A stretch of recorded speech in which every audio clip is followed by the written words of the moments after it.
remember my story when I was in college. Hey, you are the one who is even calling your boyfriend. Can I come for sleepover? I want to come from Thursday to Sunday.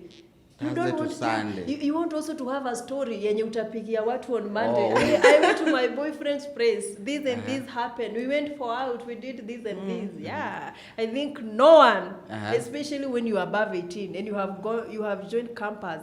And you're staying alone or maybe in the hostel. Even if you're staying with your auntie or your mom, lazima udanganye. You go for sleepover. So ngoja. So what you're saying is you girls eat fair from men who do not appreciate you monetarily. If you're not appreciating me and I know you are stingy and then you send me the fare, I will eat. Why should I lie? So fare is only... I will eat and then when you call me and you ask me, umefika wapi, I'll tell you like, I've cancelled, I'm not coming. Her credentials were there. Stakabadhi ziko kwa nyumba. They were there. So akaniambia, if you think I'm lying, I know you, wewe ndio Sylvia, and you are the person who is making this relationship have like issues and la la la. Wewe unavunja ndoa yangu. Honestly, I was in the dark. Like I didn't know they were dating. He has never like... But him, he was not broke. By then, he was employed by government. He was just stingy. Yeah, he was. I think, he was stingy. Ni tribe gani? Wakisi. It had to be them. Silas Nyanchwani. Your tribe is being called out. You know. So your story. See you, the two ladies. So you take this opportunity to tell the ladies out there, whenever we call them for sleepovers, please let them come looking sexy. Tunataka by the time tunawafungulia gate ama mlango hivyo kiingia, hata there's nothing else tutafanya. Tunamshughulikia kwanza because vile tu yani anakaa, she's so inviting and delicious and all that. So as we wind up, what will you tell ladies as far as sleepovers is concerned? Like your final remarks. To me, according to vile masikio ili happen, make sure you are carrying essential thing. Hizo bathing gloves, mama beba. Also, they carry their own shower gel, shower whatever. That's so important. That's so because if I could have carried mine. When you go for a sleepover, kama umeenda kwa shumpuza partner, ule tu wa sneaky link wako. Leave mapema, my friend, hakuna kifika ingia na giza, toka na giza. Kuna kuvaslip hapo unakaa sana. Mbona mnafichana? Nini? Kwa giza, why? Kwa nini ni night runners? Like as in just leave, because like why? Okay, yani what you're trying to say, watu sijaribu ku overstay sleepovers. Yeah, like unless we are in a relationship, but kama ni sneaky link ni nini just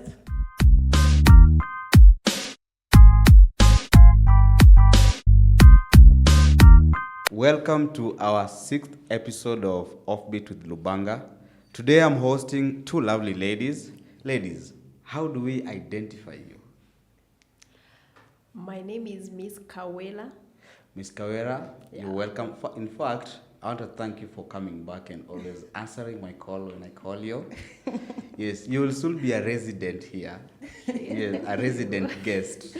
Thank you. Okay. My name is Hamete Wasiche, and I'm happy to be here the second time. Yes, for the second time. And I also appreciate you for showing up when I need you. So, ladies, I have a question for you. Yeah. Have you done sleepovers? And have you hosted someone over to your place? And have you gone for sleepovers? I think any lady who is above 18 years lazima kuwa shaienda sleepover.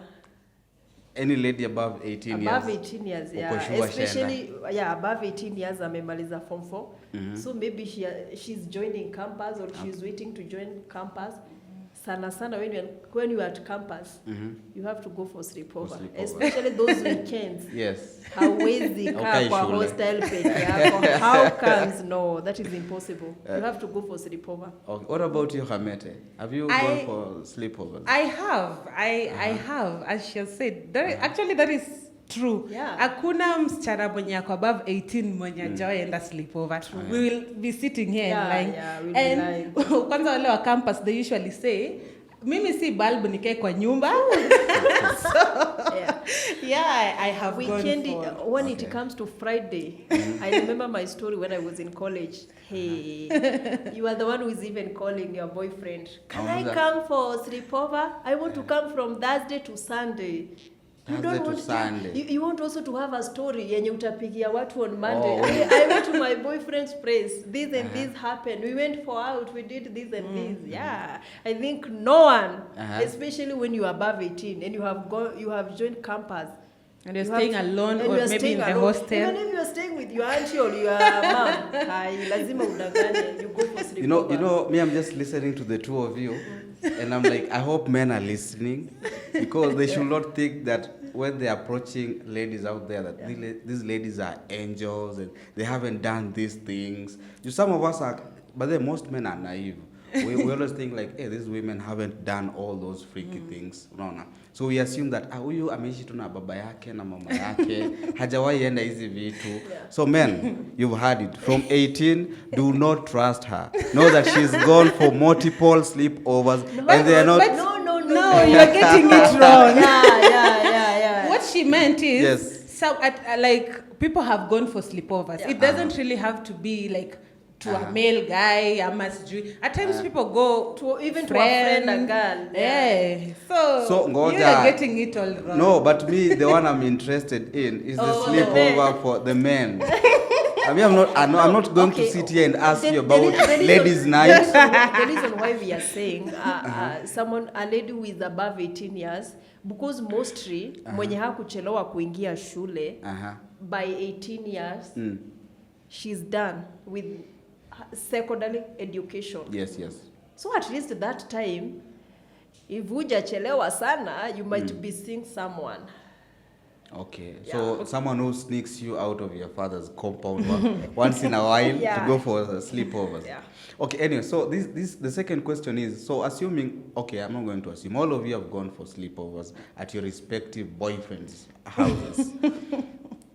Can you tell me something about, like, were there rules, like, ulikuwa unaambiwa kwa hii nyumba ikifika 6 unatoka unaenda, ama like kufika hapo unaambiwa wewe ndo lazima, like there's no ordering of take out, like you have to cook, like you can tell me something about it. Okay, to me, there was this time I was going for sleepover to my boyfriend. In fact, we planned nikitoka job ndio nitaenda sleepover. So tumeplan, we have talked like yesterday, today is the day after job, I'll go to sleepover. And you know, I was so excited, by the way, because I really loved the guy. Yes. So jioni kafika nimetoka job, I requested the Uber. I went there. I met the guy. Ulijilipia Uber, si ndio? No. Ama alituma fare. He was the one who was paying the Uber. But I appreciate you that you didn't eat there. Yeah, you didn't eat fare. He didn't send the money to me. Oh, he didn't send the money? He paid directly. Vile nilifika, Ndiye akalipa. kwa apartment yake hapo, I had to call him. I'm here, can you come down? So he came, he opened the gate and he came and paid the Uber guy. He's a real king. Man, I hope you're listening. I hope you're taking notes. Don't send fare. Just pay the Uber as soon as she gets to your apartment. That's when you pay the Uber guy. But I think that time I was not mature enough. If late now you tell me to you are the one who will pay, I'll be like, no. Why you can't trust me with your money? Send me the money at my phone. I can pay for myself. See, it's like online shopping. You pay on delivery. Yes. You know, before I come at your place for sleepover, you can't know me today, and then the next day you are. But plans do change. For example, there was another lady who was supposed to join us. She changed in the last minute. Sasa assume nimemtumia pesa ya Uber, hizo vitu zote, you know, women, hizo logistics. And then she cancels on the last, because plans do change. Inaweza kuwa si kupenda kwake. Something may come up. So as a man, mimi nimejua, like kwa mind yangu nishaiset, najua leo lazima nini it has to go down. So nimeanza kujimarinate mimi mwenyewe. And then the last minute you're telling me ati babe I'm not coming. Sijui my mom is sick. Sijui paka yetu imeanguka kwa maji. You see those excuses. Sasa hizo nishatuma pesa ya fare. Nimetuma hadi pesa yenye utakuja na food nayo. Unaona? So in a nutshell hii pesa yote imekunywa maji. Hiyo do ningetumia mimi mwenyewe kujipeleka out. But is it bad if I eat your fare? You have to appreciate. Maybe you have not been appreciating me. Eating so fair. I decided to eat your fare. Eating fair. You guys sometimes you don't appreciate us but ladies. Eating fair is evil. That's why we take it on our own, because you don't like to appreciate. So ngoja. So what you're saying is you girls eat fair from men who do not appreciate you monetarily. If you're not not appreciating me, and I know you are stingy, and then you send me the fare, I will eat. Why should I lie? So fare is only... I will eat, and then when you call me and you ask me, umefika wapi, I'll tell you like, I've cancelled, I'm not coming. But I think I can dispute what you've said. Yeah. There are some people who just like eating fare for no reason. True. And there are people, I feel like before you even like, okay, women, I'm going to snitch on you, but let me say this, women who like you, they will come. Yeah, they will even use their fare to come. Yeah. Unless ana fare kabisa. So I feel pia, before you send fare, you need to know like huyu mtu anakuaje, because there's some people who are just like they have a very small brain. Hiyo kazi yao ni kukula tu fare. True. And also I don't think ngoja kwanza mtu mwenye ametuma fare na mwenye anakula fare nani ndiye ako na small brain? Mwenye anakula for no reason. But I think for both of them, because why should you trust someone, especially with your money? No, money is because I'm looking from what she's saying. Ni kama there are men who haja establish kwanza vile kama udema nampenda like that, unaona. Basi yeye anatuma tu pesa. He thinks that maybe by sending this money itafanya udema mpende zaidi. So even men sasa huyo ndio tunasema ndio akili bado. He should mature. They should mature. They should know. They should invest where they are sure investment in a. Because today if I love you, I'll not even tell you to pay the fare for me. I'll pay. In fact, I'll do it for myself. Utakam. Maybe I tell you because I've paid ya kukuja. Why don't you support me? Ya kurudi. At least I will make sure we have as in tumeshare. Uko available naweza tuma application after. I'm so expensive. Right now I'm so expensive. Tutafika tu bei. You have to write me a check kwanza and I make sure account iko na pesa nisiweke yangu. So unaona pia wewe unataka umekishua do imeingia kwa account. Is the same way mimi nalipa Uber kama ushafika hapo kwa apartment. Umefika. Sawa. You know ni juu nyinyi wanaume mmezoea kutufanyia character development. So now nikuulize swali before we go back to your sleepover experience. Who do you think character develops the other one more? Is it men or women? I think both. It depends with how you played your game. It depends with how you play. Mimi najua baba wengi wanalia hapa nje. Unapata baba ako 40 years na ndevu, analia msichana wa 20 years ana character develop. Mpaka mimi nasema wasichana wadogo muogopi hata wazee. Hamna huruma, hamna utu.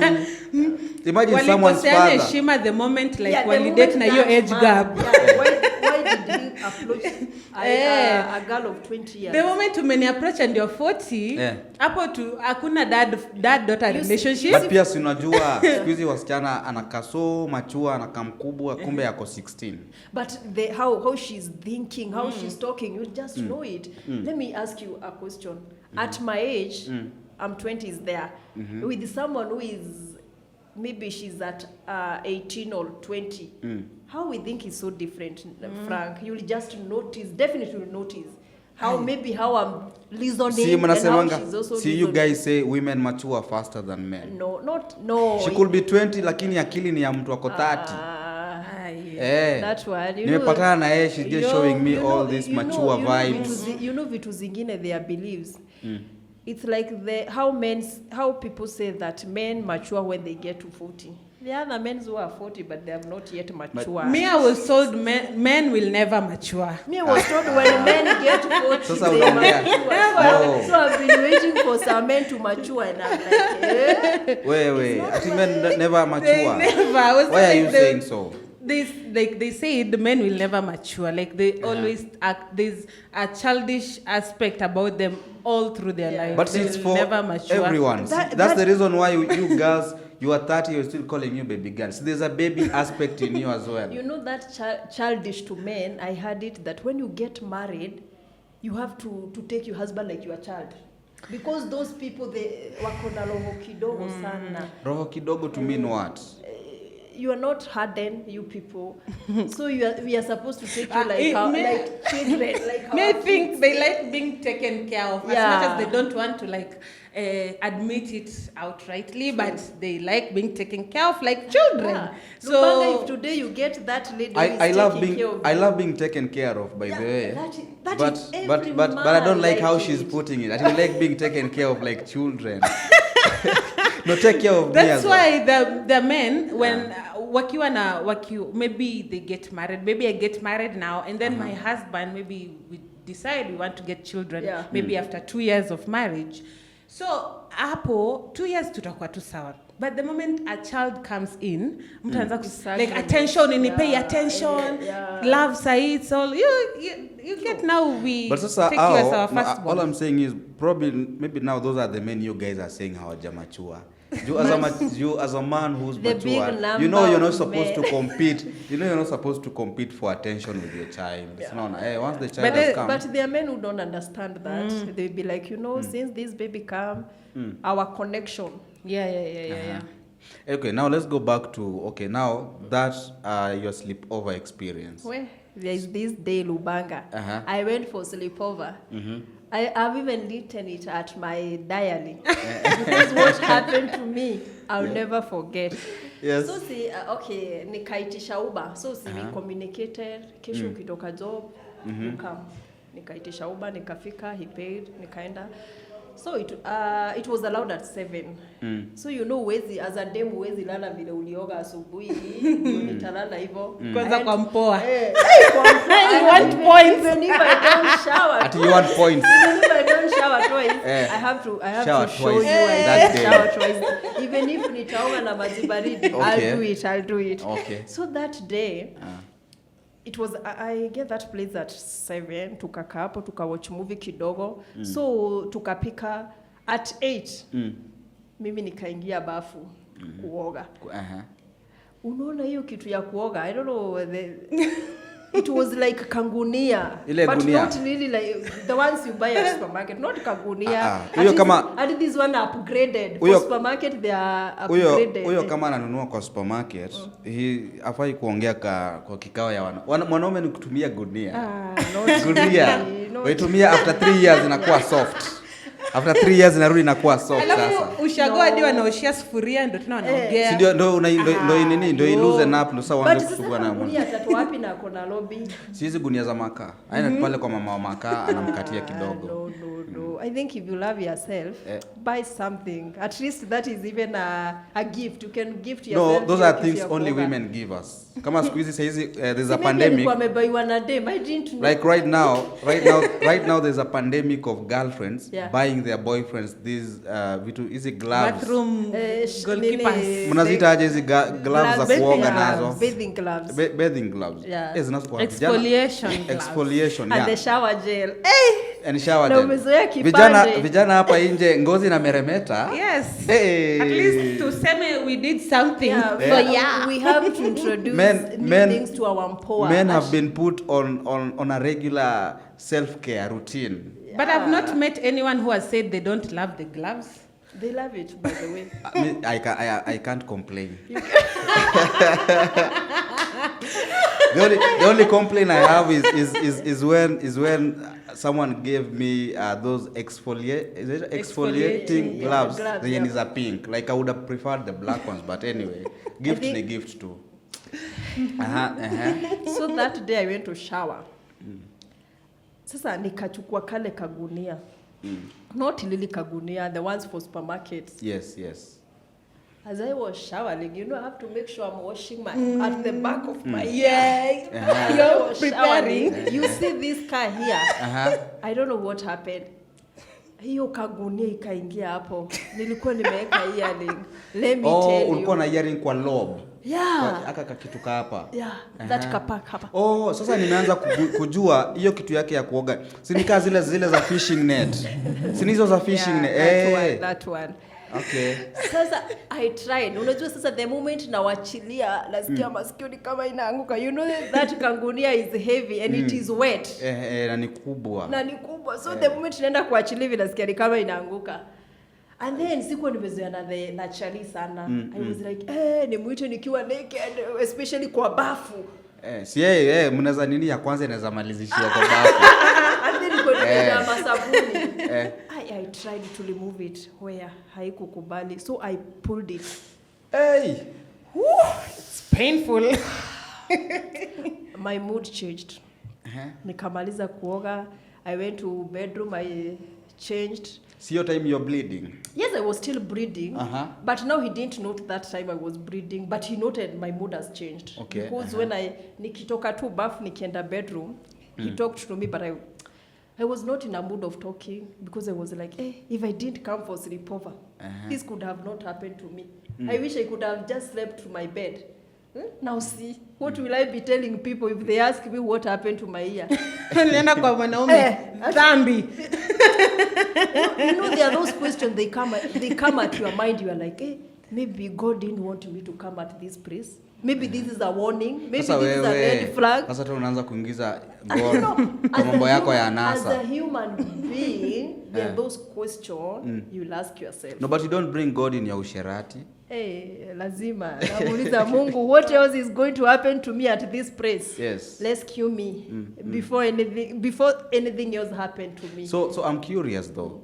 So even with the pain, you still gave him shumpuza, like you still had sex with him? I had to do it because definitely is not my brother. And then, kama nishakubali kukuja sleepover, na sinyeshi, what else are you expecting? But si ungesema tu ende hosi wa kustitch kidogo. I didn't tell him, by the way. So as nimetoka sasa bedrooms, nimevaa my night dress. So I went and I sit in a separate seat. So he asked me why. Na tuko tumeka hapa na wewe pamoja. Kwanza you should be sitting naked in the house. Like I'd be like, kwanza why aren't you naked? Mimi sitapata kifua kikoo. That is important. For me to make you happy. I won't allow No, not Gong. Gong ndio kuna baridi. Na hapo Karen. Limuru. No, I love myself. So, if you are not naked, why should I be naked me? No, see, I will be in my boxers. No, for a man, being in boxers, that you're naked. No, I think what you are saying, you want me to be fully naked with nothing. Lubanga, that is impossible for me. Me, I will not die to make you happy. You need to start marinating me mapema. By the time nakushika hivi, it's going down. If that is your love language, I'm sorry. I'm sorry. That one to me, no. So he asked me, why are you sitting to a separate seat? And I didn't talk. Like I was so annoyed by the way. I felt so bad that day. So he akakuja karibu na mimi akanibeba akaona damu inatoka. So he was like, what have happened to your ear? Hey, hiyo kitu yako ya kuoga hiyo, ona mambo yenye imeniletea. Hauwezi nunua hata towel, the facial towel. Yes. Akaniambia, I'm sorry, I didn't know. He tried to explain to me, but the guy was so nice to me. He was so caring. He soothed me. At least nikarudi sawa. That's why nikakubali compare. If rather than that, tungefunga hizo chapter hapo. Ungetoka kama umeenda. In fact, hata ningeitisha Uber, ningemwambia let me go home. I think I've changed my mind. My friend is calling me, a girl who want to come asleep. Sleep over at my place. And she's stranded at Nairobi. So, Najuni, my best friend, siwezi kubali apate shida nikiwa Nairobi. But because he was too caring, at least ile muda kairudisha. But for us, okay, if I can speak for myself, every time as a man you're having a woman over, you need to be you always find yourself being too caring. You want to make sure like she is comfortable. Unajua, ana feel ni kama ako kwake. Unampatia. You don't just start because you can't be hostile and you want to be given things. Unajua unataka upewe vitu. So lazima kuwe nice. To be nice. Yeah, hata kama ni kupretend, just pretend for that day. Alafu pia women like people like for me ni kupesha mpuza. Like you need it, like foreplay is not enough. Like how are you treating me like those events leading to hizo events ndio foreplay. Vile nakupikia chakula, vile nakuserve. Hiyo ni foreplay. Like hiyo foreplay ingine sasa ya acts of service vitu kama hizo like anani treat aje because for women like some people unaweza you can kiss, you can do what but still haizi kwa wet and some people ukimtreat vizuri hawezi kwa wet. Yeah. You don't play usicheze na sisi. Yaani unakataa tu kukua wet. Alafu pia mwanaume amengangana kissing, touching, fingering, wewe umekataa kuwa wet. Kitu unaweza fanya irritate tu. So you try to do all those things but are not be there. Also unresolved issues. Like if I have unresolved issues with you and then you just want to come wishumpuza. Ayo. Na vile mimi naonanga nikiwa na magic fingers, I just touch you kidogo hivi. Uko tu chini you are dripping wet.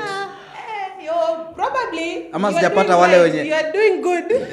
Maybe na kwanga nimekumarinate elsewhere. Yes. But it's the small things. Yeah. Mtu venye are you comfortable, anakujali vitu kama hivyo. Women we how you are talking to me, not that, sometimes not that touchy. Sometimes how someone is talking to you. Ako hiyo tone yake. Yeah. Okay. But I've noted another thing. As ladies, I don't know why nowadays as ladies we don't want those men who are too caring. Have you noted that? I have so many of my friends who are like, I think you are too caring. Again, guys, I hope you're listening. If you're too nice, you're too caring, she's going to cheat on you. No, we're not going to cheat. Yeah. Yes. They want a rough guy, a guy who's rough. No. Personally, I don't like rough guys. I don't like rough guys. Me, what I can say is there's a difference between being nice and being good. Like nice, you can fake being nice. True. Yes. But you cannot fake being a good person. True. So I think women, and I thank God alitupa hiyo instinct ya you are going to smell huyu mtu. It's only that we assume. Ngoja kwanza.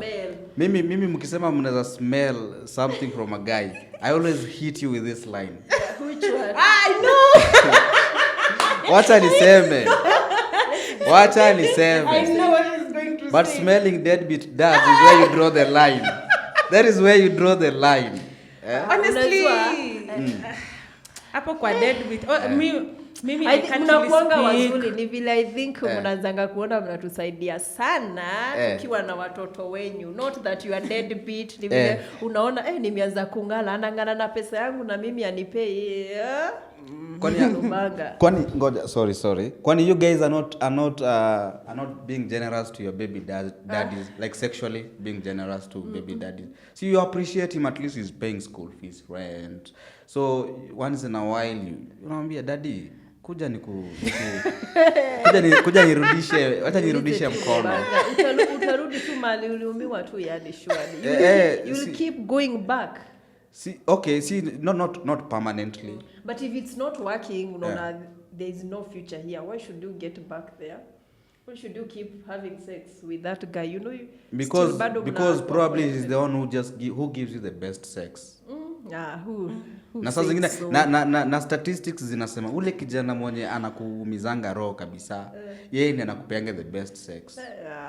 Lakini wale caring I think if it's sex you can get it anywhere. But it depends with the quality of sex. That's what we're talking about. Yes. Kuna tu ile Charlie saiza kikupigia. Unataka kusifu wanaume. No, I know right now there's a guy akikutext hivi uione hivi unaanza kusikia nikao uko wet, nikao nataka upande Uber uende pali yako. There are those guys. Also unapata that type of a guy is the guy that cares least for you. True. It happens. Yeah. Anyway, you are nini the rules, hizo rules zenye mmesubjectiwa mkienda kwa sleepover. Wewe hujatuambia yako. First of all, I've gone for sleepovers. So for me, okay, so I tell you guys a story, right? So for me, there's this guy, nikiwa campus. We were friends for a very long time. Ulianza kwenda sleepover ukiwa campus? Please Lubanga. Sawa. Remember when we started? Sawa. Mostly they start when they are in campus. Okay. So sana. Mimi kama mzazi niko nyumbani najua mtoto wangu anasoma. Personally I can count the number. No. Lazima ajue ama ako sawa hata akisomanga ama ni aje. Kabisa, it's important. So for me, this guy, we were friends for a very long time. Like for mimi nilianza, I started dating when I was 21, like now accepting men. Yeah. So this guy, so there was another guy, alikuwa amenifanya ile kitu ya Nairobi, like Yeah. So this guy used to be my friend. So Loki, he was interested in me, but he didn't have that opportunity. Yeah. So we just decided, we're going to be friends. We try and escalate this thing to the next level. So we started talking. We started, he used to take me to dates. I eat chicken, that's nice things. Yeah? So there's a day, me didn't know where he stayed, but he knew where I was staying because that time I was having a role, I was holding a political seat. So everyone knew where I was staying. Most people knew where I was staying in campus. Okay. So this guy, I can invite kwake. Mimi huyo. Nikaenda. So that was my. Are you going at his place as a friend? I was going as a friend when we are trying to know each other. As a friend mwenye ananuliwanga chips na kuku. Na anapelekwa out. Yes. No, you guys. So he was just a nice guy. So nikafika huko. He tried to make me as comfortable as I could, and I appreciated that. So nikafika. You still appreciate him even today? No. Like there's some people you can go to their places. So true. Yeah. Mm-hmm. So nikafika. Nikatulia. I remember it was on a Sunday, and the next day I was not having classes, so I just said, let me do this. Nikafika. So ilikuwa sleepover. Oh yeah. Ilikuwa Sunday. Yeah. So nikafika, and then so tukatulia. We started watching movies, blah blah blah. And then at around 3:00 hivi, someone calls. So I was like, we are not in that space, so you can just pick the call. Yeah. So Nick akashika, but he was like, like he was cutting it. Anaongea like ni kama like it was a conversation. He was not free. So to me that was red fishy. Flag. Yeah. Like that was fishy because Mimi, if I don't do like multiple people at the same time. How was it fishy to you when you have said you were not dating? We were not, but we were in that space and we like each other. I like you, like me. You get. So of course, uta feel some kind of way. True. So sana aka call akashika, but he was like anakata story wewe tutaongea baadaye. So the lady aka call tena saa 6 sijui. So hiyo time tulikuwa tumesha doze. Msee anaongea nikaa ajisikii na story. So I thought mimi sikutaka kuuliza. Ngoja umesha doze, kuna unaruka. Si tuli doze hapa katikati doze nothing. Muli doze because mmedoze like brother and sister ama muli doze mmedoze boyfriend and girlfriend. Lubanga, you are trying to crucify me here. No. We have to ask. But we okay. It went down. It didn't go down. Okay. It didn't go down. That okay. is something we can agree with. Okay. Also you just slept kando yake. We slept, yeah. Okay, So in the morning he woke up, being the gentleman that he is, buy breakfast and then akaniambia me I'm going to work, you just stay here. So si akaenda. So 30 minutes anakuja. If someone comes back here, mtu akikuja kwa nyumba like usimfungulie, usiongee naye, watu wakonge wazuri. So that was weird. That was weird because I'm like, how mbona una predict mtu anakuja hapa? And then he was so specific, like if women come here. It's only women are bad in that. Sino kwe inaweza kuwa kuna wamama hapo kwa plot wanamsumbua. It's just giving you a warning mapema. Unajua vile kupata boyfriend ni ngumu. Kwanza boyfriend Mluya, si wewe unajua tu. So, true to his words, there's a lady who came, a light-skinned lady. And so akanoka akaniambia sasa poa. So ulifungua mlango, you broke the rule. Ulivunja rules. Like that was fishy because alijoje a woman will come. True. So akaingia and then akaniambia when is Sylvia? So mimi nikamwambia no, Mrs. Sylvia, because I don't know this person and I'm not armed. Simjui. Kaambia when ndo Sylvia? Kaambia no. Ati when in nani? So this guy was called that name Sitamtaja because probably he will watch. Ata watch. So akaniambia so ni wewe, like akaniambia wewe ni cousin yake? Nikamwambia wewe ni sister yake? Wewe ni nani wake? Nikamwambia as in I can't answer to you, I don't know you. So akaniambia so you see mimi I'm the lady of this house. I'm like mimi nimekuja hapa sijaona anything. So akaniambia if you think I'm lying acha nikuoneshe. Akaenda kwa wardrobe akafungua. Her credentials were there. Stakabadhi ziko kwa nyumba. They were there. So akaniambia if you think I'm lying, I know you, wewe ndio Sylvia, and you are the person who is making this relationship have like issues and blah, blah, blah. Wewe unavunja ndoa yangu. Honestly, I was in the dark, like I didn't know they were dating. He has never like told me. Kwa hizo paraphernalia alitoa kwa draw, kulikuwa na matong, lingerie. It was achana hata na hizo, those ones hata they are not important. Okay. Like kulikuwa na certificates zake, kulikuwa na birth certificate, kulikuwa na mtu ametrust shumpuza partner mpaka nampea na certificate. Relationship, they were dating. Maybe that was a serious. That was a wewe ulikuwa unavunja ndoa ya wenyewe. Mimi sikuwa najua. I think wewe ni homewrecker. But yeye alikuwa innocent kabisa. I was innocent. If I was you, the moment alienda na ameniambia hivyo, ningeweza kufungua hizo drawers to check. Mimi that time sikukwanga na hizo vibes za kuangalia vitu za watu. So since then my antenna you are always alert. Because this guy alikuwa hadi amenidaka. Akaniambia, "See, how old has he told you he is?" Nikiangalia kwa ID it's different. Alikuwa he was too old. He was tupatie age yake ya then alikuwa na miaka ngapi? That time mimi I was 22. Yeye alikuwa ameniambia yeye ako 28. But alikuwa 40? Alikuwa anaelekea alikuwa 35. To me that was a problem. 35 ni kijana mdogo. Mbona unanidanganya?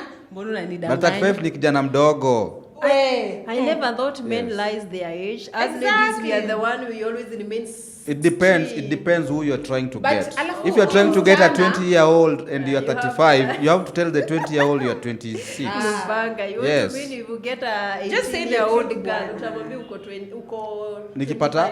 But honestly, a 18-year-old girl. No, I don't date women below 23. Below 23. Yeah, it's a principle yangu to if you're below 23, we don't date. Because my thinking is by 23 unafaa kuwa umesha clear campus. So either you're working or una tarmac, of which see me I don't mind. But kama bado uko na hiyo utoto ya campus, na hiyo vibe, I'm not into that. Yeah. But clubbing and nini.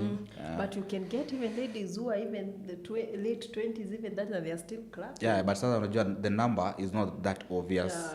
But wale wenye wako below 23, there's a high likelihood. Au ni wale wenye wanaanza kuwa excited on Thursday. Yani they're excited because of Friday ikifika, watakuwa wameenda away, watarudi Monday asubuhi na hangovers. Yeah. Okay, and then? So, this lady alikuwa anakaa aggressive. And you know, don't be lied to. Mimi vile mnaniona hivi mimi sijui kufight. So, nikamwambia, you know what, I don't know what you're talking about. Like, the first thing ilikuwa kuruka and trying to calm her down, and then mimi ni jikati. Because, so, kwa hiyo kunigombanisha, the guy, I think the guy was trying to call her but ashiki, so I feel like maybe this one has Ashafika. So place alikuwa na work na hiyo place, it was not far. So tunajua uko Kakamega unaweza fanya kazi, you're just staying in the same, like uko town nini. So mimi ndio hiyo nikamwona ameingia. So mimi honestly my first instinct was just ninakumbuka nilikuwa nimevaa t-shirt na short. Nilitoa tu hiyo short nikavaa long. Na then like sikuwa comfortable kwa nyumba yake that much. So vitu zangu sikuwa ati nimeka huko. So mimi nikavaa bra haraka nini nikavaa viatu, sikumpea chance ya kuongea. Mimi nikajitoa. He didn't try to soothe you, to tell you, no, come I explain to you. Hiyo haingekuwa possible because the lady even like showed me. Hapo dramatic. The lady even showed me. Now like hata sahi ana try kuruka mimba yake. Like so that one was Oh, ashapeana hadi mimba. Yes. And then the families were already involved. So ilikuwa kwa stepmother. Imagine. There was a stepmother position open. Why? And you refused to take the position. When ladies are pregnant, others are not active in they are not sexually active. Oh, for some. So that time men take that advantage. Kujaribu kupata but maybe he wanted you to be a helper at that time. Mimi that setup wouldn't have worked with me, because as in you, first of all you lied. Like I really hate lies. I take them so personal and I get offended. So he lied. And remember, this is someone who has been my friend. Like amekuwa na mimi like a lot, like a longer period, ananijua like nini. Sasa sio uli friend zone sana ukangoja hadi akapata boyfriend. Why do you friend zone men for that such a long time? Sasa I think pia alikuwa na date huyo, so like you know. Okay. But mimi nilienda and we never talked. I just blocked him there. Story so like your first sleepover experience but turned out that to be, was my first, and it really made me question a lot of things. If I'm cut for this. Or the sleepover thingy. Yeah, like because I was scared nikuje kwako and then nikutane na mtu ama mtu you know like kama hizo. And then unajua some people actually wakijipata kwa situation kama hizo they get helpless, like they can't hit you. Wewe unaweza kuja you hurt me. So yeah. I actually have an aunt who was turned into a PWD, like persons living with disability. Alikuwa ameenda kwa, and surprisingly she ended up marrying that guy, so that guy is like an uncle. Alipatana sasa na main. Yeye kumbe auntie alikuwa side chick. Sasa akapatana na main alimpanguza war. And then akamkata hii kidole yake, inachiki the middle finger. Inakonga ni combo. So hata akifanya vitu niko naanga akijaribu kuvalisha mtoto napkin nini. Hii inabakingi hivi like iko tu hivyo, so anatumia hizi vidole zingine. You see sasa vitu kama hizo. So, that is my greatest. Alipigwa na main na nikuambia kwani ati wewe huwezi fight. There's some people they can't fight, honestly. Can you imagine there are people who cannot fight? Me I have a friend mwenye you don't fight because you're fighting for a man, you fight to protect yourself. Like there's some people just don't know how to fight, like they don't know how to fight. Okay, anyway, so you've talked about going for sleepovers. What do you like general, like what do you think about men going for sleepovers at their girlfriend's place or at a woman's place? What do you think about it first? Is it something you feel like inafaa encouragewe ama unaona inafaa serikali ingilie kati? Serikali ingililia. Ubanga, how can you go to a lady place and sleep there? And you know surely you have not even contributed anything in that house, and you are safe, and you are going there and sleep the whole night, and you are safe. Na unangorota hadi. Do you love yourself?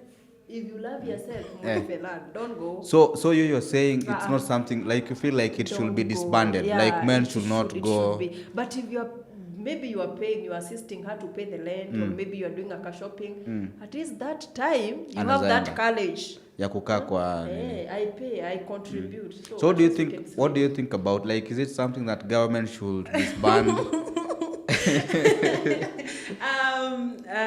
Honestly, I am strongly against men going to women's houses. I feel like, so, like, the moment you're not paying the rent, don't go to that house. So can I ask you something? Do you guys watch football?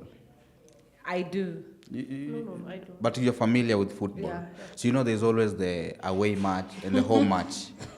So if you're coming to my place for a sleepover, why can't I come to your place for a sleepover? See, away, home match, away, home match. I've asked you this question, Rubanga. Do you love yourself? I do. Kaidri. I think so long as you're not paying rent in that house, don't go there. And also, like, if maybe we are dating and I have my own place and you have yours, like, inadepend na vile sisi tunajihandle kwa relationship yetu. Because there's some people, I feel like if you're just going there for a shumpuza match, it's not allowed. Like, shumpuza partner na boyfriend are only two different people. Like, you know, kuna watu. So as a boyfriend, shumpuza, I can go to my girlfriend's place. If you're sure you're the only one. But you're never sure. We're never sure. It's risk. Wacha nikuambie hii maisha ya mapenzi na relationship, it's risking through and through. Lubanga, kuna mahali mnaweza kuwa mmefika na mtu tu, you are sure, you are that sure, like this lady huwezi pata mtu wapo. Wewe, you're a woman. Yeah. Do you trust your own gender? Do you trust yourself? Yeah, if I cannot trust myself, who else I trust? Do you trust your gender? Yeah. Wewe uko pale unajua wewe ndio the only, you could be there, you thinking you're the only guy, you probably pay her rent, you do her shop, unajuanga ni wewe peke yako huko. Kumbe kuna msaidizi wako. Na msaidizi wako apparently can fight better than you. I think it's the same way pia sisi tunaweza kuja kwako and then someone come, we fight. But uzuri si tutakuprotect. Wewe utani protect. Kuna wengine waacha mpigana. Most of them watakuacha mfight. Real kings. Sasa ndio the real kings. No. Mpigane amalize achukue the winner. Mpigane. I can't fight. Okay, personally, if we go to, maybe we are dating Lubanga, and then we go to, like, I go to his place and you find me there. Me, I can't fight. Me kwambia wewe tuishie tu. No, I will tell you. Ati muishie, si wewe uende peke yako. In fact, we can turn it on you. Goja. Ati mmekuja kwangu ukampata alafu naambia ati wewe tuishie. Hapana, mbona unaniharibia? Wewe si wewe uende. So wewe niachie demu yangu. But okay, honestly, there's some people who will still give you shumpuza after finding that. Patana na sasa tumepatana na wewe and we have the same reasoning. Yani we are reasoning the same. I'll tell you, huyu mwanaume ni mbaya. Tuishie. Mnanivamia. Tupige. Next time. Okay, anyway, you told me earlier that you've let a man, I think maybe upon once beaten twice shy. That's why saizi unakataa hii maneno. But wewe you've hosted like a man used to come for sleepovers at your place. Someone who is above that, sure. Hebu tuambie your story. Embarrassed on his behalf. There was this guy. In fact, I dated that guy for 5 good years. He was my first guy. I really loved that guy. For anyone who knows me. You started dating him when you were 18? No. Okay, so I was 20, yeah, 19. Okay. So from 19 to 24 you are dating. Si hiyo mlioana. Lubanga nilikuwa napenda huyo mtu. Mimi kila time. Lazima ningemtaja like a per day, ningemtaja like 10 times. Fulani wangu. Fulani wangu. Verified. If we called him. Saizi ni verified. Ngoja, mmetoka kwa mpoa. True. Mkaenda kwa permanent. Sasa mko kwa verified. That is it. So he was them verified. Yeah. Ni yeye. By the way, he was the one.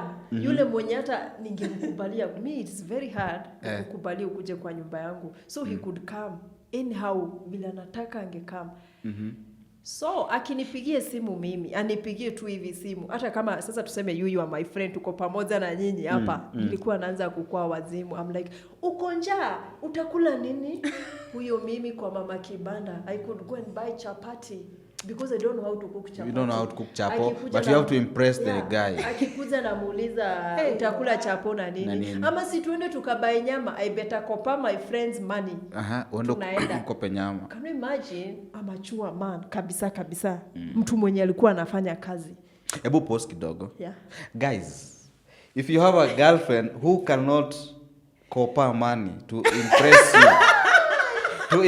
you, you are still single. Aya, endelea. No, it's because it was my first love and I was still naive. Right now, I cannot. Hawezi kopa dosa hizi. So ngoja, so he used to come to your place. Yeah, he used to come to at my place anytime. Because alikuwa anakuja na shopping. Ati shopping. Lubanga, hata yogurt too. Hata chocolate. Are you serious? I'm very serious, 100%. Like you'll come to your place empty-handed. Empty-handed. Naona kopa. Anakaa for how long? The only thing he did for me, he took me to Mombasa, a trip. After dating for 4 years. That's the only thing I can say he did to me, like at ile tunaweza sema ni kama a gift as appreciation. Na hiyo hata si gift, kwani kuenda Mombasa ni. So, and I could have taken myself by the way. Na hiyo ni umonge. Tulikosana hata before. Ni ile tu alikuwa amenitumia pesa, I paid the hotel, I paid the ticket. Sika kwa ziezi enda free. Rather than that. Na mimi nilikuwa nimepanga hiyo trip. Wangeniambia bring my money. So this guy akinipigia simu huyo mimi napigia mama Kibanda. So niweke chapo 5 napitia nikikuja napitia tu saizi. Blacking akule 4 wewe ukule moja. Hata ukule njaro ya kule zote mimi huyo naenda nachukua chapati. Utakula chapati na nini anasema anything. Mimi huyo namwambia si tuende kwa bucha tukabai nyama. I'm waiting for you to pay. I'm waiting for the guy to pay. Wapi? I'm the one who is paying for the meat. Yani umesha order nyama. You're waiting for the guy hata pretend anatoa wallet. You know I was even pretending I'm talking to someone. Uone kama atalipa. For you to pay. Wapi? Mimi sasa inabidi nimerudi ama hiyo time tena kufika kwa kulipa, he could fake even a call. Ama anaji-excuse tu unaona. Sasa mbona anakupeleka na anajua lipi? Nalipa. Si ni protection anaweza magiwa kwa barabara. Wewe ni nini? Why are you diminishing importance of a man's presence in a woman? I'm not diminishing because like mimi nikienda na wewe out, wewe lipa kila kitu, mimi nakuprotect. I am protecting you. Mtu anduthi anaweza kukugonga, mtu anaweza kunyang'anya simu. I am there for that. So those days. But nowadays I don't think there are still ladies who are doing that. Ngoja kwanza. So he used to come to your place for how many days? He could maybe even in 3 days. It so depends. For all these 3 days this guy anakula, anakunywa. And I remember kwanza asubuhi alikuwa anapenda githeri. We could even tukitoka kubai nyama, we could buy githeri. Tukibai githeri sasa asubuhi nitaamuka. Can you imagine me? Nilikuwa napenda sana kukunywa kahawa. But I could go in the morning to buy the maziwa ile ilikuwa inatoka 60 bob. The long life. Your time normal milk is way cheaper but long life inachezea 60. Wewe unaenda unambaia hiyo long life. Na mayai because nataka arudishe nguvu, you know. I didn't want my man konda. Nataka tu yani. Akuwe na nguvu. Ni kama alikuwa ana represent the bedroom. Ebu pause. Again guys. Kama unajua wewe ni broke nigga. The only way you can get a woman to move mountains for you is if you represent properly in the bedroom. But him, he was not broke. By the way, he was employed by government. He was just stingy. Yeah, he was. I think, he was stingy. Ni tribe gani? Wakisi. It had to be them. Silas Nyanchwani. Your tribe is being called out. You need to be on the set. Ukuje uweke come and counter and tetee your kinsmen. Mimi huyo nenda nanunua mayai, nanunua maziwa. Can you imagine? Before kama yuko mimi nakunywa kahawa, I couldn't even buy myself eggs. I could just eat normal food. But that time akikuja ni ujue tulibai githeri usiku, so nitampikia mayai, githeri na chai. Nataka kijana. Your combination. Kwani kijana alikuwa anakupepeta aje? Kupepete? Amesema ni mkisi. But Usitake kujua sana, nimesikia sifa, nimesikia sifa. Nimesikia. Nasikia hao ndio wanakaribia Waluya hapa Kenya. Nasikia ni hapa, but anyway. But let me tell you. There was a time, so tumekuwa ikafika place nilikuwa naambiwa na best yangu ananiambia pana, this guy is supposed to help you. That time was 2020, ile time corona ili hit. So mimi nimesimamishwa job. Still bado watu walikuwa wameajiriwa na government, they were paid. Salo ilikuwa inakam tu kaka kawaida. So there was this friend of mine, nilikuwa nampea hiyo story, but she was at least older than me. She was in fact she was a wife to someone, so she has experienced such things. Ananiambia huyu kijana saizi kwanza analipwa na serikali, and then every month he's getting salary. He's supposed even to be doing a shopping for you, or even to support you to pay the rent. And I was like, na ni ukweli unaniambia kitu mzuri. But back in my mind I was like, siwezi pata mtu mwingine afadhali mwenye ninajua instead of going to start somewhere else na sijui huyo mtu. I stayed there for 5 years nikijiambianga better shetani unajua kuliko mwenye. I think most people I digress kidogo, but I think most people stay in such relationships because they have that fear of unknown. True. Unaogopa kuanza afresh. And you don't know the intentions za huyo mwenye unapata, so unasema better huyo mwenye nimezoea, I know to handle him than huyo. So there was a time nikapata answers juu huyo mwanaume. That's when Mungu alifungua macho yangu. Nikaona I am so stupid. And I changed. Nilijita tu mkutano kajuliza, you mean I can die because of someone? Hey, this is serious. Nimeanza kupata maugonjwa zenye I've never have them before. Pressure. Because of love. Ulikuwa magonjwa gani? Ulcers. Yeah. That's when I changed. Ulikuwa unakaanga tu njaa. Mapenzi na ile stress. Nikipiga simu akikosa kuchukua simu nitapigia baka mabeshto wake. Kisumwambie nani achukue simu nijikute tena. So utaipenda mtu hiyo design. Hiyo yenye baka najisahau. Utapata tu na mkisi mwingine. One thing right now, I have a baby who is giving all of my love. So hakuna jana baki ya. I can't. So when that time vile nilipata answers, nikajita mkutano I think I'm so stupid. I need to mature up now. Unajua nile unaambiwa na watu, but you assume those people. Yes, unaona ukweli. Hiyo time wakinipea story naona by the way they are telling me the light. I need to wake up. Yeah. But I'm like wanataka nikuwe single. I love this guy. Nikikumbuka maybe unajua there are those two memories. Naona But the day nilipata answers, nikajita mkutano, I changed. Akakuwa sasa naye sasa ndio ameanza ku come back to me by force. Akinipigia simu ananiambia, "You want to come at your place?" I'm like, "If you want to come at my place, you have to send me the half of my rent. Rather than that, you are not supposed to come at my place or you do a shopping." Atume rent nusu kwanza ya come. Ama anifanyie shopping. So he thought I was joking. You know, it's something I've never said it before. So he kept on calling and I'm repeating the same thing. Ikafika mahali akaniambia, "Kwani umeanza kutembea na single mom ndio wanakuanga that bitterness?" No. I think I've known my worthy and my value. So mimi na wewe hatuperekani. Ati kwani umeanza kutembea na single mothers? Au ndio wanakuanga that was disrespectful. Can you imagine someone telling you that? And then sasa nikaanza kufunguka macho. I think this guy even he was not my type. So many things changed when I realized. Ukifungukanga macho ndio unaanza kurealize hata alikuwa mfupi, akona kitambi. Unaweza kuona hata alikuwa sura mbaya. You are like, you know, those things they happen. So hiyo nyo unaona hivyo, is it ni ukweli unaona ama pia wewe ni juu umejaa na uchungu sasa? Kuna vile unajua the moment you know you are worthy and you are value, you put yourself in a certain standard. There is a price umejiwekea. So unaanza kuona huyu mtu singe date mtu kama huyo, singe entertain such things. I think I'm above that. Also now you know your worth. Yeah. So unge like ukijipata you married to that kind of a guy and then 5 years into the marriage you discover your worth and now you start feeling like this guy is way below you.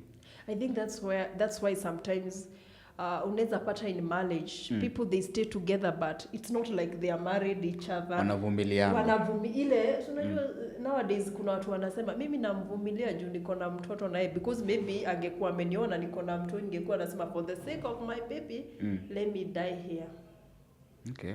But the children bring another whole dynamic in relationships, in marriages. And you know every parent wants the best for her kids.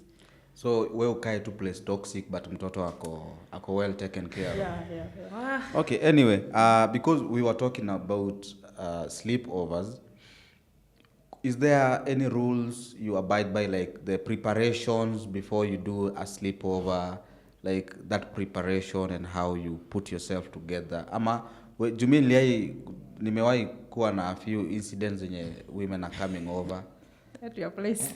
Anakaa mtu bana, anakaa ka brother. Unapata amekuja tu hoodie, sijui like she's not it's like she didn't dress to impress me. So I don't know if kuna kwanga na that. Pardon, she dressed to impress you ama?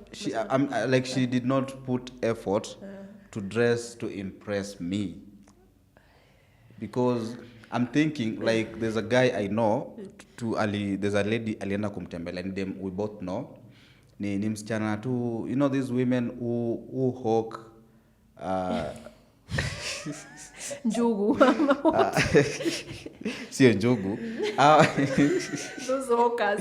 Okay, ana hawk hizi mnazitanga thrift clothes. Hizi nguo za watoto wadogo, like maybe anaenda mahali anazipata zile poa. So anajua wale wa mama neighborhood flani plot anaenda nauzia.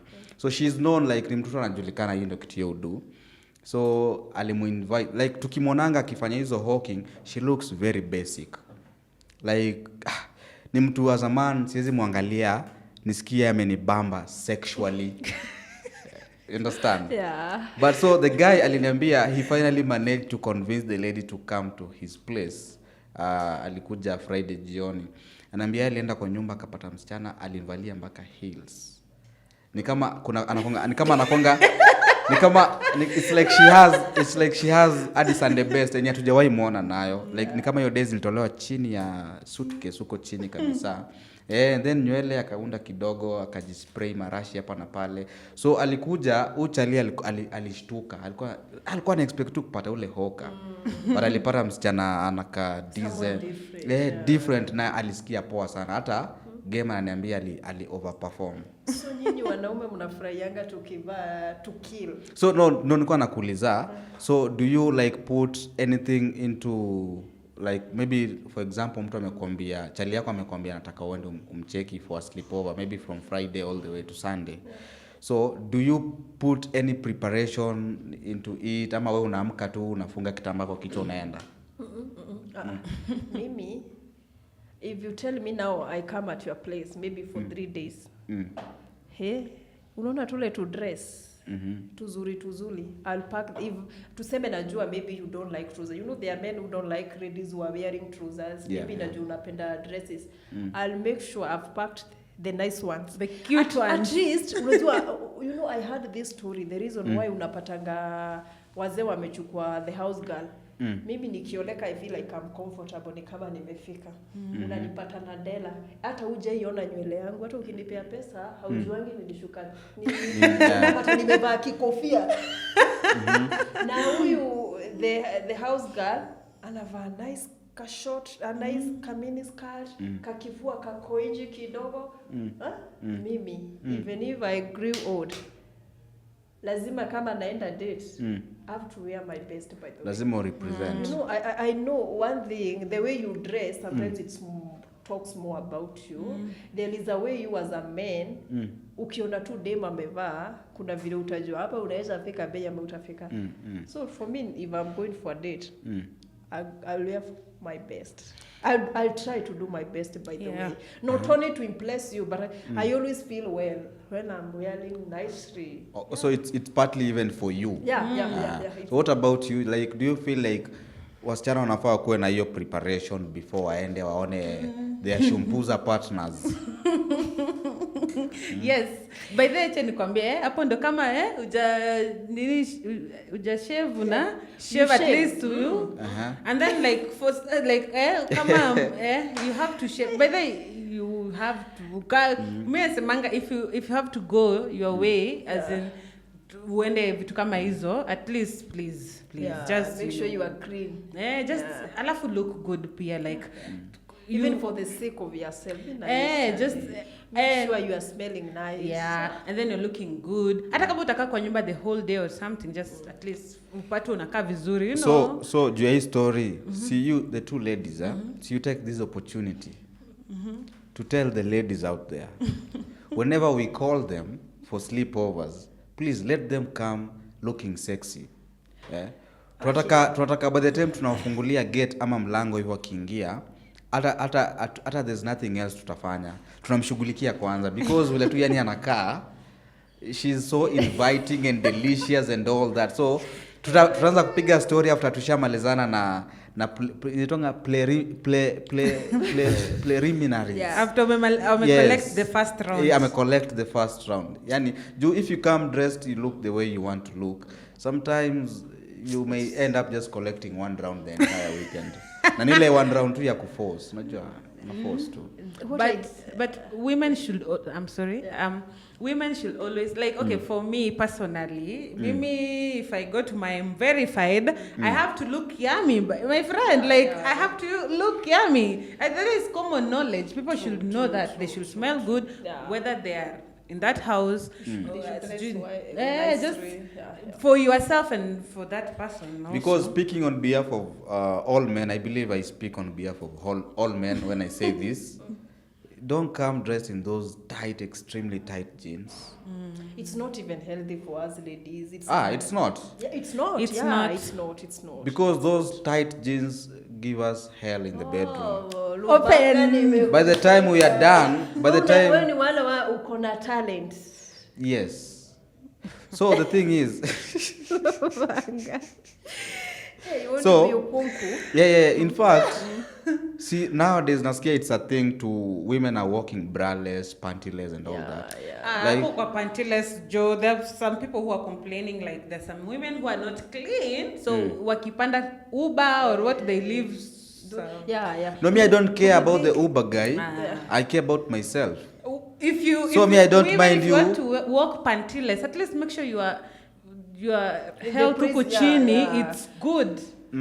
Yeah, at least. So all I'm saying is, we at the liner. If you are not wearing panty, maybe I'm wearing a jeans. I can just put it. So all I'm saying is, shauri ya huyo mtu wa Uber na hiyo gari yake.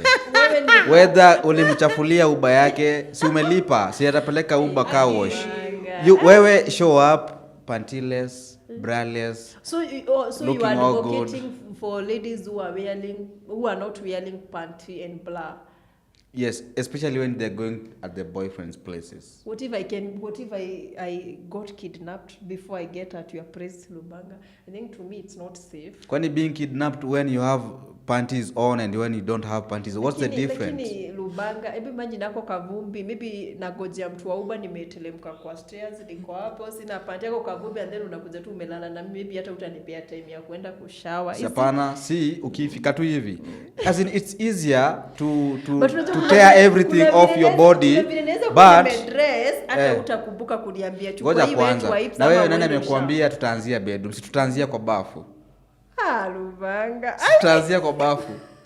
I don't think so. There are so many places to start this thing. I agree. What I can tell ladies, always make sure you are clean, make sure you are looking nice. Unajua God works in mysterious way.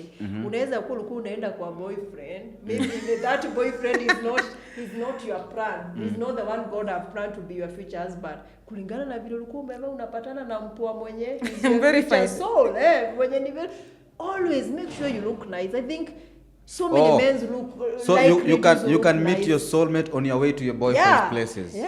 Akupenda kulingana na vile maybe the way you have dressed. He have not noticed you kulingana na vile umedress, maybe how you are smelling. But kama niko tu, he might not notice me. So as we wind up, what will you tell ladies as far as sleepovers is concerned, like your final remarks? To me, according to vile masikio ili happen, make sure you are carrying essential thing. Hizo bathing gloves, mama beba.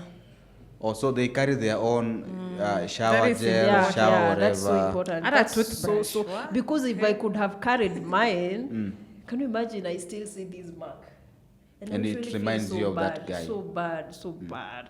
So I wish, but he's a good person to me, by the way. By that time, he was my mpoa, so I don't regret. Okay. But I feel it when I see it. I'm like, if I could have carried my bathing gloves. Maybe and then unajua nyinyi wanaume kuna vile maybe unapata ulikuwa umeleta hata beshte yako. I think it's good for a girl when you are going for sleepover. Even carry for your night dress, carry your own soap, your own towel. You know, you men, you invite some other men who are your friend, and then maybe muna share the same thing. I usually have a towel specifically for a woman that I'm I don't trust because I don't trust that because I don't know how many ladies have used it. If I'm coming at your when I start dating you, I buy yours. If I come at your Prince Lubanga, I will call him utashanga. Unataka kukuza kukatalia huko. Hapana, nikianza kukudate na kununulia towel yako, ile nyingine nachoma. No. Sasa hii ni yako. Let me carry my own things. Unajua wanaume kuna ile unaweza pata akona t-shirt kikubwa. Every lady who comes there anaongea kama hizo. So I carry my own things. There are some men who will think, huyu anajipenda ama huyu akona kibuli, but I love myself. I have to carry my own things.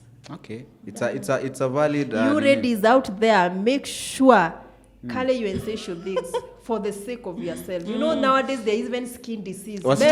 Beba vitu zako. Wasitegemee gunia ya mwanaume ya kushawara. Mimi nilitenda hizo mangunia nini hizo vitu zenye umepata huko za kuoga. Carry your own things. Kindly do it. Yeah. Sasa for the sake of yourself. Na wale wenye pia tuna nini pans za chapo bebe pans zao za chapo kuja. When it comes to cook, we will order. Kindly. There is Uber. Yeah, we will order that one. Uber Eats. Yeah, we'll order there. Or we go to buy to Mama Chapo. Nowadays there are so many mama who cooks chapo. Umuite akuze apike kwako ama umpe order. Because you know I'm coming and maybe I love chapati. I want to see if your wife material. So. No, Lubanga, if you love someone, you want to marry her. There are things you cannot look. You know, I can impress you. I know how to cook. What tabia? You know, tabia is something that will change unless I'm ready to change. You cannot change me unless I'm ready to change. So I think vitu nakupika, those are things you're not supposed to look at. You can teach me. We can always. You can even pay for me nini shule ya kwenda hospitality. Culinary schools. Yeah. Okay, so ni kama kupika tutahaya chef. Yeah. Mimi niangalie tu tabia. Ni focus tu na tabia. Angalia tabia. So what's your like? What will you tell ladies as we wind up? Okay, this won't really apply to ladies peke yake. I feel when you go for a sleepover, kama umeenda kwa shumpuza partner, ule tu sneaky link wako. Leave mapema my friend, hakuna kipika ingia na giza, toka na giza. Kuna sleep hapo unakaa sana. Mbona mnafichana? Nini? Kwa giza, why? Kwa nini ni night runners? Like as in just leave because like why? Okay, yani what you're trying to say, watu wasijaribu ku overstay sleepovers. Yeah, like unless we are in a relationship, but kama ni sneaky link nini just when you kama ujui uko wapi uko kwa just seriousness ama uko just toka tu ingia na giza, toka tu na giza. Ukiupgradewa at least sasa unaweza overstay. Yeah, but alafu pia beba hizo vitu zako to pass. Like that is key. That is key because where's it like there's some people who watakudanganya this I bought this for you. Yeah. Okay, personally for me even if I host like my friends I have to buy for them toothbrush because like kuna watu wengine wanasawingi toothbrush. Now nikisha kununulia hivyo you have to go with it for hygiene purposes. So just carry your things nini vitu kama hizo. And then also if you're going for kwa sleepover kwa boyfriend wako, please carry nice things. So sky buka ndugu like that's my past. Wacha asiadmire majirani. Kama uko hapo. Najua umoja jaribu kuvaa, Okay, Just look sexy. so Na Kawira, pia nyinyi wanaume, please try to kuwa wasafi na kujua kuvaa. You know, there are men who dress You've nicely. suffered, Hata baby wewe girl. you feel them. You won't even to be associated with them. Lakini kuna wengine hata ukienda hata huko kwake unataka uingie usiku. Maybe ni service inakufurahisha, but how he dress. hajui kuvaa. So unasema wanaume wengi hawajui kuvaa. Lubanga, kindly try to talk to fellow men. At least waambie wangale na wajue safi.